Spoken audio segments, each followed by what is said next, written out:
What's going on, guys? Ted from Nerd Immersion here, and it's time for your D&D weekly update. I've got all form of interesting news and a lot of stuff focusing all around the D&D Extra Life, which happened this past weekend, as well as my own Extra Life thing, which there's some really cool stuff that happened there. We're going to talk all about that and show you some of the really cool previews that we got from Volo's Guide to Monsters because of the goals that were unlocked. So stay tuned.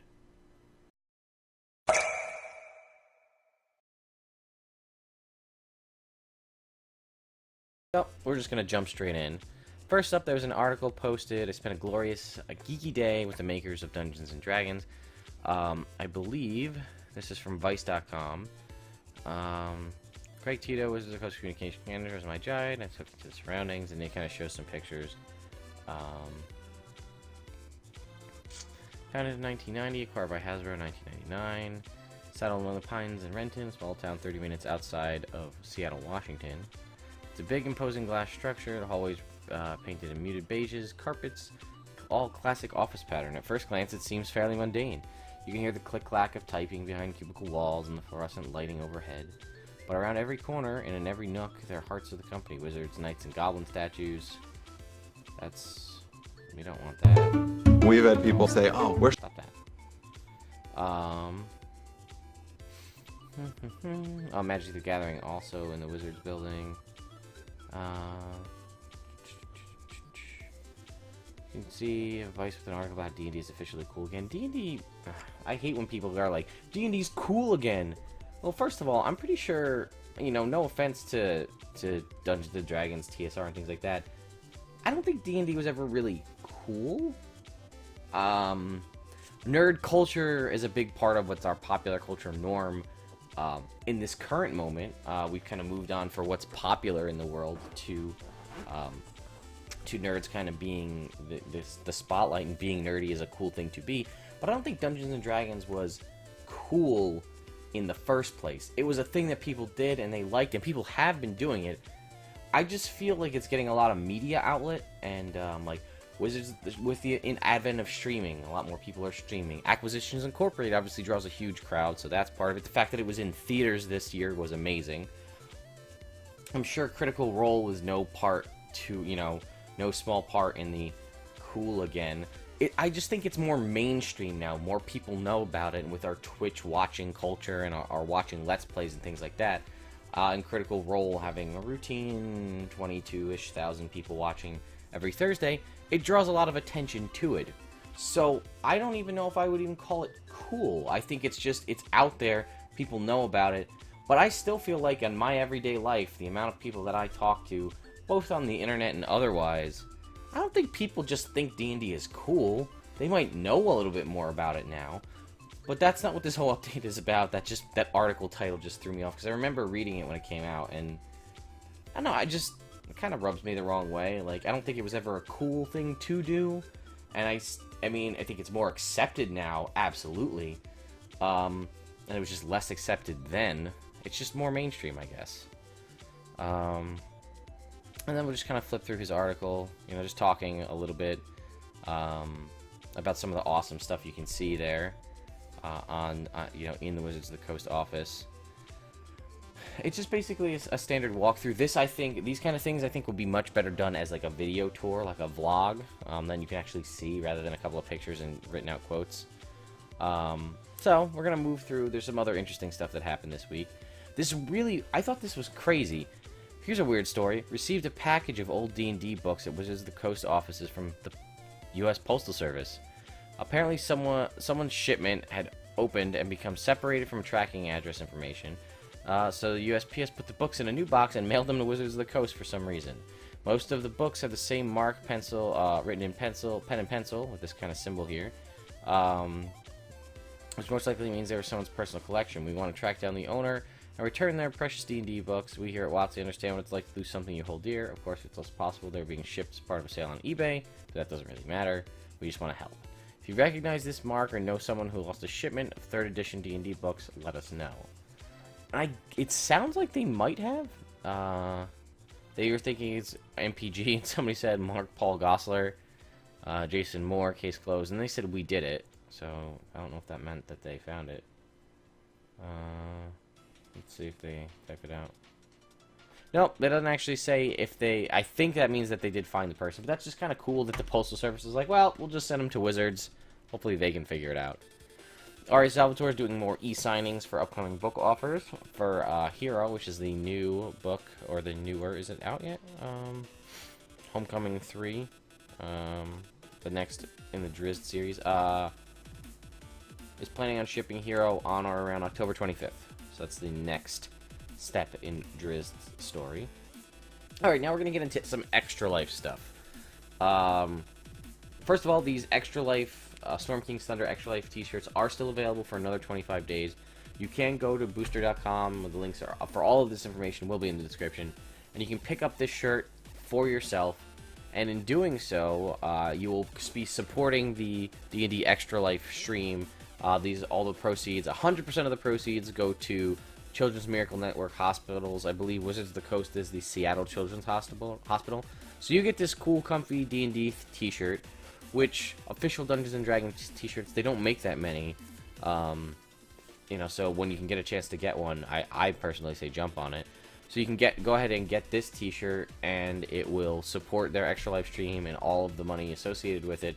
You get a cool shirt, and it goes to help kids in need. So that's awesome. Speaking of Extra Life, let's talk about the official team. They have set a goal in their 24-hour stream to raise $50,000 in 24 hours. They raised $52,995 in that 24 hours. It was awesome. I tried to watch as much of the stream as I could. I personally donated. I love donating to their stuff because they sometimes pull out really cool and like obscure stuff from previous editions that you wouldn't normally be able to get anywhere else, like things that come out of the warehouse. What I donated for was I donated to get packs of the Storm King's Thunder minis that aren't actually out yet. So there's a potential that I could get Storm King's Thunder mini packs ahead of them actually being released to the store. So that's really exciting, and all the money goes to kids in need. So you can go ahead and look through here, and we're going to flip over to the next article in just a second to show all of the things that have been unlocked, because they don't have them all here, and you can see here was all the individual people. But a personal achievement of mine, I'd like to show you. So how this works is this: you join. If you can still donate, by the way, in case you're curious, if you want to help raise the Extra Life goal. This does stay open till the end of the year before it rolls over into the next 2017 Extra Life. So what happens is, this is the Dungeons & Dragons team as a whole. What that means is anybody that's signed up to be part of the Dungeons & Dragons team, their donations go to this overall $52,000. So obviously one of the people is Wizards of the Coast Dungeons & Dragons, but all the other donations sent to this team are from individual people. A lot of them are these folks you're seeing down here that are members of the D&D team, whether they are DMs, players, people that work at Dungeons & Dragons, like Andy Munich. I think Chris Perkins. No, that was one thing that kind of surprised me. Chris Perkins wasn't on here. But Chris Lindsay, all these people that work, I think Chloe Monroe, people that work at Wizards of the Coast. Then you have people like Mike Selinker, who are heads of Lone Shark Games, the guy who's behind Betrayal at House on the Hill. You have Greg Billsland, who used to be a part of Wizards of the Coast until he recently took a position at a different company. He used to be the guy who headed the Extra Life stream. It's really cool. There's people that do stuff on Twitch streamers and content creators and things like that. So all of the donations that go to them individually to alter the way the game is played, do different individual things, all contributed to this $52,995. So I want to show you something that I'm personally proud of on the roster of the team. So I'd like to point out, and this is again a personal, I'm like really touched that everybody donated. I'm in the top 5 people who raised money for the Wizards of the Coast Dungeons & Dragons stream. That just blows my mind that so many people came out to watch my stream on my humble little Twitch channel.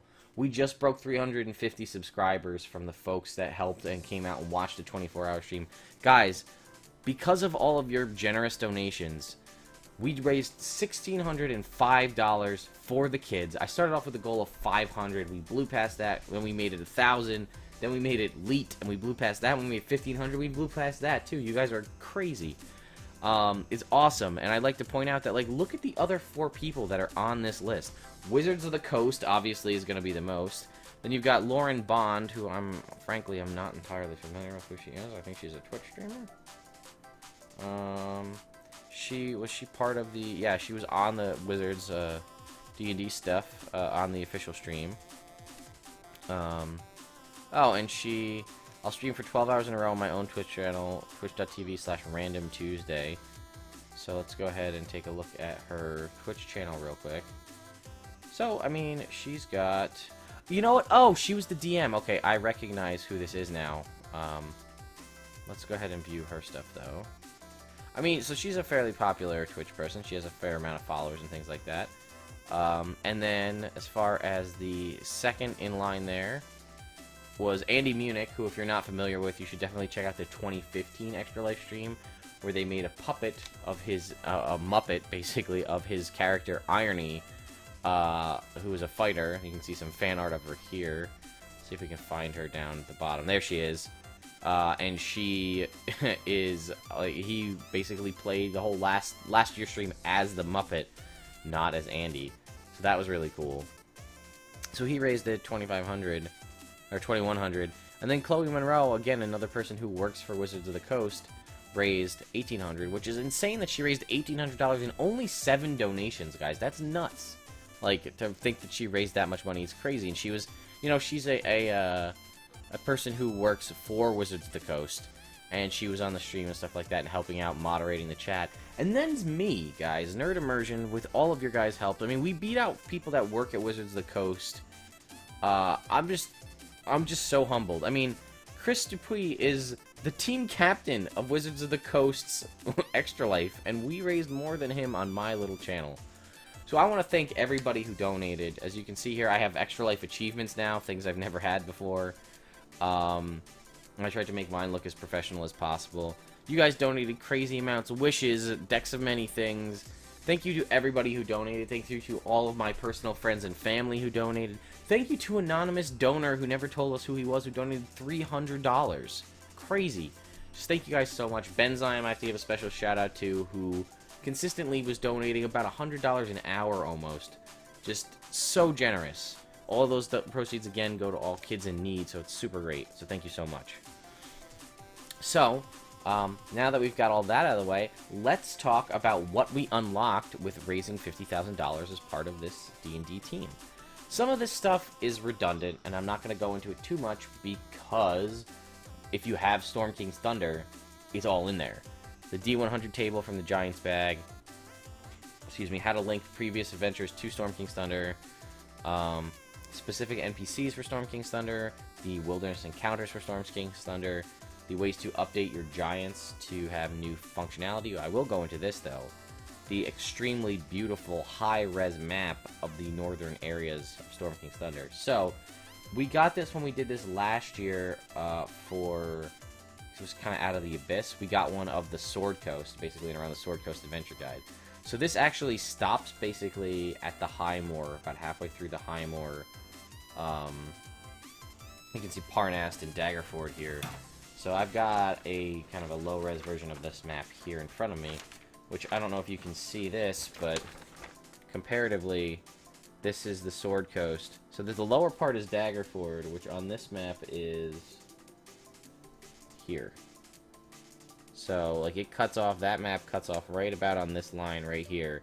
And then this was a high-res map for last year, so we got the whole bottom half of the Sword Coast, which I think we do get Cormyr. Yeah, we get Cormyr, Termish, Sembia, the Dale Lands, all that on this map, which are not shown on this map, but we do get further north to the area of the Spine of the World and all of the towns here up this far north. Mirabar, the Sea of Unending Ice. You can get some of the little rocks out here. Utter Sea way out to the west. So a lot of cool areas if you're unfamiliar with the northern part of Faerun. So this is just really cool stuff. So this is an awesome update. I'm going to print another version of this map so I can try to make like a big paper map of all of this.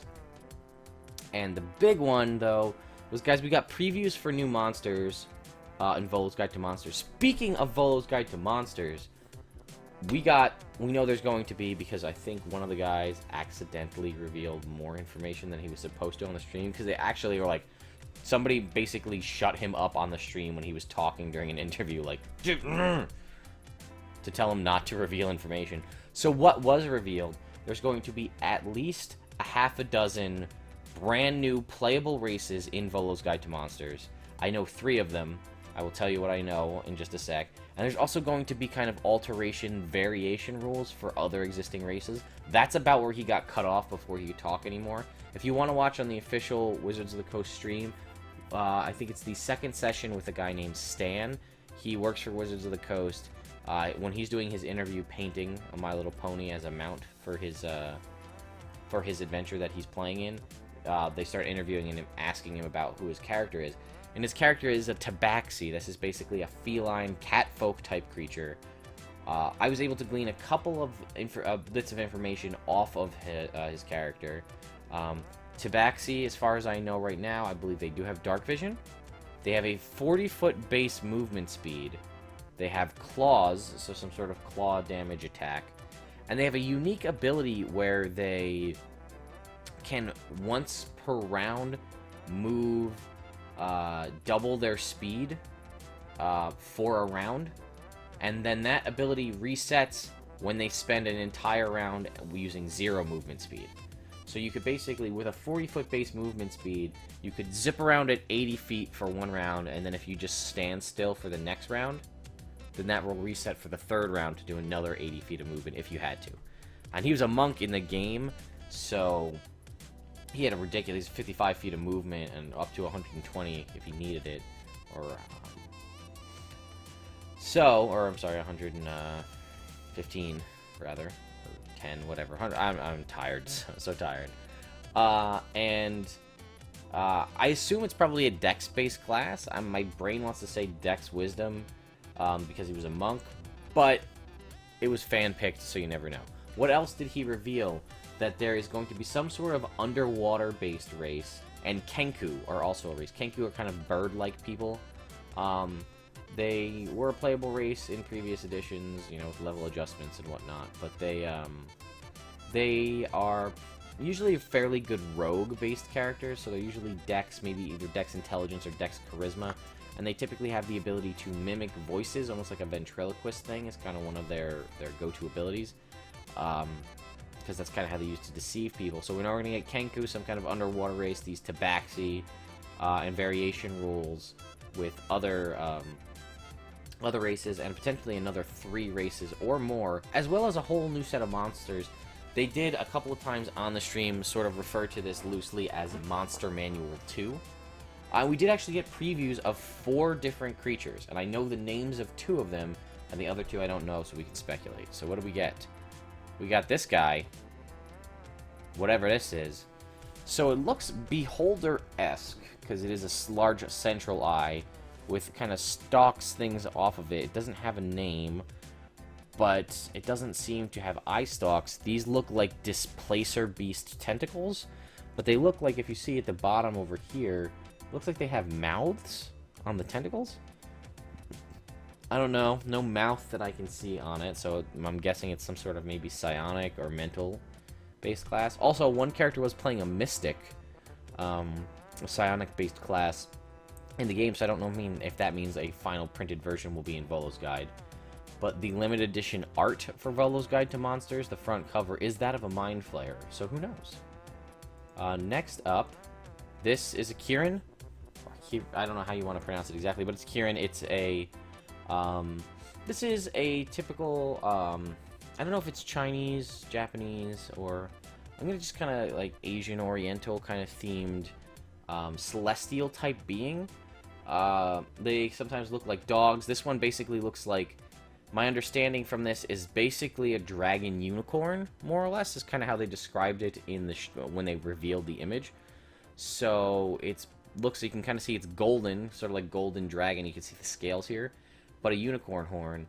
I'm guessing it's probably going to be a celestial creature, but what kind of abilities it will have, who knows? Maybe it'll be in a celestial range challenge rating-wise that you could summon it with Conjure Celestial. That would be pretty cool, because you don't have a lot of options based off the base monster manual. Next up is a ridiculous one. This is what they first revealed. This, my friends, is what is being referred to as the flail snail. Yes, that is a snail where it's kind of like pseudopod eye stalks are flails. It seems to have 5 of them, and it's called a flail snail, and we know that that's going to be an official D&D monster come Volo's Guide to Monsters. And lastly is one that I hadn't heard of before. Whatever this guy is. He's got some sort of Mayan-looking accent features to him, but, you know, upon further inspection, it looks like he doesn't actually have arms.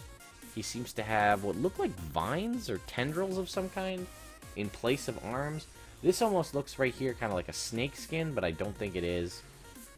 It's hard to tell if he actually has eyes. I think he does, and maybe this is just some sort of ceremonial headdress. And he does have humanoid feet, but I have no idea what you'd call that. But that's cool, so that's another monster we've got an early reveal of. Again, I showed you this. Liam O'Brien and Laura Bailey, that's Vex and Vax on Critical Role, were on Dragontalk this past week. And Chris Perkins and Matt Cernit talk about the Kraken Society. This is another kind of faction, elusive faction that you can find in Storm King's Thunder. I don't know much about them. I'm probably going to listen to this one just because I don't know. And lastly, the biggest news, which I saved for last. Only I saved for last because I'm going to be doing a separate video on it because I don't want to extend this video. It is already 20 minutes long and I am tired. Finally, Wizards of the Coast released what they're calling the Ranger Revised. This is their attempt to create a new Ranger to replace the existing Beastmaster and Hunter Ranger, although they really didn't tweak Hunter that much. And add the new Deep Stalker that they added in the Underdark classes to the Ranger archetypes. And this is their attempt at doing that. It's a complete revamp of the base Ranger, total revamp of the Beastmaster 100%. Hunter remains largely untouched, and the Deep Stalker pretty much untouched as well. I'm going to do a whole separate video on this, as well as some math behind character creation on the Beastmaster, because it gives you options. The beasts get ability score improvements now, to kind of talk to you a little bit about one, which pet I think is the best and which pet is worth it, as well as other ideas for pets that you might use that are outside of the existing list that's there. So yeah, guys, that's pretty much it for this week. I will also say regarding the Ranger Revised, in our 24-hour D&D stream, we actually had 2 Rangers.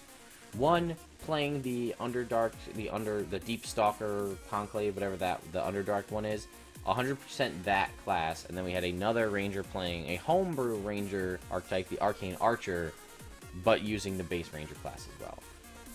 So anyways, what can you see here? Up here in Know Your Role, this is my weekly Tuesday night stream. If you watched anything on the 24-hour stream that we did and you liked any how kooky and crazy it gets, I incorporate pretty much all of that kinds of things into my own campaign. This is our 300 follower on Twitch Battle Royale. We did just get over a 1v1 tournament fight in the main story. This is kind of a fun, separate Battle Royale in a Hunger Games style situation, where the players find themselves all ported to the arena with basically none of their gear, and have to travel through treacherous terrain on an effort to take each other out for the entertainment of thousands of people that are hoity-toity in some sort of capital. But they can find other items and weapons and things as they travel through the forest, or the lava, mountainous area, or the water to find these various weapons. And in doing so, try to take out the other members of their party so that they can be the true one to survive. Right here in the middle is a Kickstarter spotlight. And this spotlight right here, this is all about base holders for painting miniatures. And what this is all about is, you know, you're trying to paint a mini and your hand's shaking, or you're trying to figure out where you're going to hold it. And it's a little holder that has like a little bar up that you can hold, so you can have a steady hand for painting. I just think they're really cool. It's a short video. If you look at it and you see it, you're probably going to want to buy them if you paint minis, because it just makes complete sense. And down here, guys, for the DM's Guild Spotlight, it's still Heroes of the Orient from last week. That was an hour-long video I did highlighting everything in Heroes of the Orient, a really great source book by the same guy who brought us the Epic Characters Handbook. I do have a bunch of other videos that I am going to be working on in the future. I'm editing the 24-hour stream videos. We're working on doing recordings of all of the playing through all of the pre-written campaigns, so be on the lookout for Curse of Strahd's the first one we're working on, so that'll be coming out sometime in the near future. Also, I've had several requests to do reviews on some homebrew classes found on either several different Reddit sites or people's homebrew blogs and things like that.